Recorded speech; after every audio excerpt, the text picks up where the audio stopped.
ஒரு வழி இருக்கு. அதுதான் நம்மோட உணர்வுகள். நாம என்ன நினைச்சுக்கிட்டு இருக்கோங்கிறத நம்ம உணர்வுகள் நமக்கு காட்டி கொடுத்துரும். உங்களோட எண்ணங்கள் தான் உங்க உணர்வுகளை உருவாக்குது. நாம நமக்குள்ள என்ன நினைச்சுக்கிட்டு இருக்கோங்கிறத நாம தெரிஞ்சுக்கிறதுக்கு நமக்கு கிடைச்சிருக்கிற பரிசு தான் நம்மளோட உணர்வுகள். உங்க உணர்வுகளை பத்தி கொஞ்சம் நினைச்சு பாருங்க. உங்ககிட்ட நல்ல உணர்வுகளும் இருக்கு, மோசமான உணர்வுகளும் இருக்கு. இந்த ரெண்டுத்துக்கும் உள்ள வேறுபாடு உங்களுக்கு நல்லாவே தெரியும். ஏன்னா அதுல ஒண்ணு உங்களை நல்லதையே உணர வைக்கும். மனச்சோர்வு, கோபம், காழ்ப்புணர்வு, குற்ற உணர்வு, இது மாதிரியான உணர்வுகள் உங்களுக்கு நிச்சயமா ஊக்கமளிக்காது. அதெல்லாம் மோசமான உணர்வுகள். வேற ஒரு நிலையில இருந்து நீங்க அத மோசமான அலைவரிசை இல்லனா மோசமான அதிர்வுகள்னு கூட சொல்லலாம்.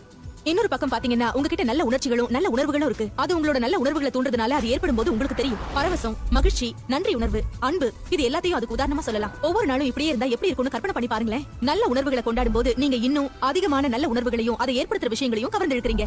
அதை செய்யறது ரொம்ப ரொம்ப சுலபம். இப்போ எப்படி உணர்றீங்கன்னு கேட்டா நான் மகிழ்ச்சியா உணர்றேன்னு சொல்றீங்களா? நல்லது, அதையே தொடர்ந்து செய்யுங்க. நாம எல்லாரும் சரியான திசையில திட்டமிட்டபடி தான் போய்கிட்டு இருக்கோமா இல்லையாங்கறத நமக்கு உணர்த்துற அறிவிப்பு கொடிகள் தான் உணர்வுகள். நீங்க நல்ல உணர்வோட இருந்தா உங்க விருப்பங்களோட ஒத்து போற விதத்துல உங்க வருங்காலத்தை கட்டி எழுப்புறீங்கன்னு அர்த்தம்.